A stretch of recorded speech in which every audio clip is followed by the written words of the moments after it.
मेरठ जिले के थाना दौराला क्षेत्र के कैली गांव से रिश्तों को शर्मसार कर देने वाला मामला सामने आया है। आरोप है कि प्रॉपर्टी में निवेश कर मोटा मुनाफा दिलाने का लालच देकर एक भतीजे ने अपने ही चाचा से 20 लाख रुपए ले लिए। पीड़ित का कहना है कि 4 साल बीत जाने के बावजूद उसे केवल 1 लाख रुपए ही वापस मिले हैं, जबकि बाकी 19 लाख रुपए आज तक नहीं लौटाए गए। इतना ही नहीं, जब चाचा ने अपनी मेहनत की कमाई वापस मांगी तो भतीजा कथित तौर पर जान से मारने की धमकी देने लगा। पीड़ित के अनुसार भतीजे ने भरोसे का फायदा उठाते हुए प्रॉपर्टी के कारोबार में अच्छा लाभ होने का भरोसा दिलाया था। रिश्ते पर विश्वास कर उसने 20 लाख रुपए दे दिए, लेकिन समय बीतने के बाद भी न तो मुनाफा मिला और न ही पूरी रकम वापस की गई। बार बार तकादा करने पर केवल 1 लाख रुपए लौटाए गए, जबकि शेष 19 लाख रुपए देने से आरोपी भतीजा लगातार बचता रहा। पीड़ित का आरोप है कि पिछले 4 वर्षों से वो अपनी ही रकम वापस लेने के लिए अधिकारियों और थाने के चक्कर काट रहा है। कई बार गुहार लगाने के बावजूद थाना स्तर पर कोई ठोस कार्रवाई नहीं हुई। उल्टा जब उसने दोबारा पैसे मांगे तो आरोपी भतीजे ने कथित तौर पर जान से मारने की धमकी दे डाली, जिससे पीड़ित और उसका परिवार भय के माहौल में जीने को मजबूर है। थाना स्तर पर सुनवाई न होने से निराश पीड़ित ने अब मेरठ के वरिष्ठ पुलिस अधीक्षक यानी एसएसपी से न्याय की गुहार लगाई है। उसने आरोपी के खिलाफ धोखाधड़ी, अमानत में खयानत और जान से मारने की धमकी देने के आरोपों में सख्त कानूनी कार्रवाई की मांग की है, ताकि उसकी मेहनत की कमाई वापस मिल सके और उसे न्याय प्राप्त हो। फिलहाल मामला मेरठ के थाना दौराला क्षेत्र के कैली गांव का है। पीड़ित की शिकायत पर उच्च अधिकारियों से कार्यवाही की मांग की गई है। पुलिस द्वारा शिकायत की जांच के बाद आगे की कानूनी कार्यवाही की जाएगी। आरोपी पक्ष का बयान फिलहाल सामने नहीं आया है। मेरठ से दीपक वर्मा की रिपोर्ट। इनके सख्त कार्रवाई होने की है, इनके विरुद्ध मुकदमा दर्ज हो और इनके हजारों लोगों के साथ इन्होंने करोड़गर्दी कर रखी है। मेरा नाम दिलसाद। मामला यह है जी, हमारा भतीजा है मुरसलीन और शुएब, उन पर तकरीबन मेरे 20 लाख रुपए हैं। 8,68,000 तो ऑनलाइन गए हुए, 12 लाख रुपए नकद गए हुए। प्रॉपर्टी के नाम पे पैसे लिए हैं। कुछ महीने तक तो पैसे दिए, फिर उसने देना बंद कर दिया। 1.25 लाख रुपए उससे आए हुए, उससे पैसे मांगने जाते हैं तो दबंगगिरी दिखाता है, दादागिरी दिखाता है। कभी कहता है झूठे मुकदमे में जेल भेज दूंगा, कभी कहता है तुम्हें लंबे तार दूंगा, कभी कहता है तुम्हें मरवा दूंगा। अब उसके लिए अगर जो जाते हैं चौकी में गए तो वहां भी उसने अपना वो कर रखी है बातचीत उनसे, वहां भी कोई हमारी सुनवाई नहीं हुई।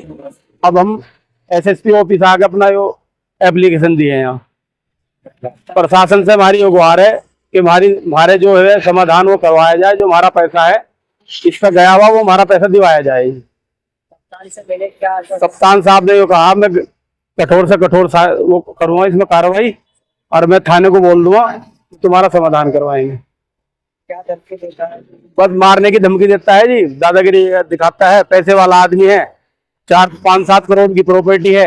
एक मुकदमा खतौली का भी है इसके पास, पीछे भी से ईडी ने ठा लिया था। दुबई इसका आना जाना है, बढ़िया इसके पास प्रॉपर्टी है 5-7 करोड़ की। खतौली में कई प्लॉट है, मकान है, देहरादून में प्लॉट है, मीरापुर, जानसठ, मवाना, और आना जाना खूब बढ़िया इसका दुबई से है जी। छोटा भाई यहाँ का काम देखा था, बड़ा भाई वहाँ का काम देखा था। अब अगर जो पैसे मांगने जाते हैं तो दबंगगिरी कैमरे लगा के अपना बैठ गया है, और जो जाते हैं तो फिर पुलिस से टॉर्चर करवाता है, दरोगा से अपने बातचीत करके फिर वहां से टॉर्चर करवाता है। क्या नाम है आपका, क्या लगता है? मेरा भतीजा लगता है मुरसलीन, वो दिलसाद मेरा नाम है, मुरसलीन उसका नाम है। मुरसलीन और शुएब इसराइल के पुत्र हैं। गांव कैली, थाना दौराला, तहसील सरदना, जिला मेरठ, उत्तर प्रदेश। क्या नाम है आपका? एसएसपी ऑफिस है, क्या मामला है? जी मामला ये है, हमारी गैल जो है फ्रॉडबाजी कर रखी, पैसा उतार रखा प्रॉपर्टी के नाम से कि प्रॉपर्टी में तुम हमें थोड़ा पैसा लगा दो, मैं तुम्हें धीरे धीरे देता रहूंगा और उसका मुनाफा भी देता रहूंगा। पहली बात तो ये कह के हमसे उसने पैसे उतार दिए।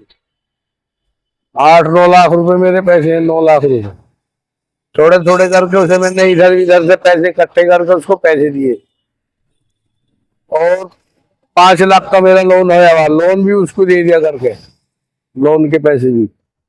अब ये बताओ हमारा ये लोन कहाँ से हम जमा करेंगे, जब वो सारे पैसे तो पी के बैठ गया वो, और हम उसके पैसे मांगने उसके दौरे जाते हैं तो दबंगगिरी दिखा रहे हैं।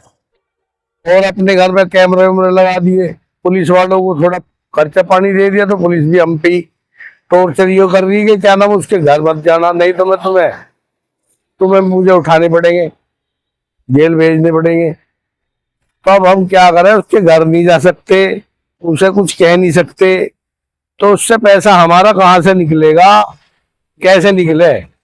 और क्या के पैसे लिए तो उसने हम कितने पैसे दिए? 9 लाख रुपए हमने उसको दिए, और ये कह के हमसे उनने पैसे लिए थे कि भाई मेरा प्रॉपर्टी का काम है, मेरा बिजनेस का काम है, मैं उसमें तुम मुझे पैसे दो, मैं तुम्हें थोड़ा धीरे धीरे करके उसका थोड़ा थोड़ा मुनाफा भी दूंगा, और तुम्हारे जो कैश है ये भी तुम्हें बाद में दे दूंगा। उसने हमें 50-60 हजार रुपए तो मुझे दिए, बाकी फिर उन्होंने बंद कर दिए देने। और जब फिर हमें तारीख पे तारीख दिया गया कि भाई अब तारीख दूंगा, फिर उस तारीख में दूंगा, फिर उनने कोई पैसा देना हमें सब कुछ बंद कर दिया। और उसने हमें कोई रुपया नहीं दिया। अब उसका मामला हमारे, ये बताओ हम कहाँ से तो ये लोन भरे। कप्तान जी के पास ही आए थे जी, वहां तो पुलिस में चौकी में तो कोई सुनने वाला है नहीं, थाने में कोई सुनने वाला है नहीं, उनने पैसे भर रखे सब जगह। मालदार आदमी, हम गरीब आदमी कहाँ से पैसे देंगे, जो कहाँ से लोन भरेंगे अपना। क्या आश्वासन दिया कप्तान साहब? बस ये आश्वासन तो यही दिया इन्होंने कि देखते हैं क्या होता है इसमें, कार्रवाई होगी इसमें, और क्या।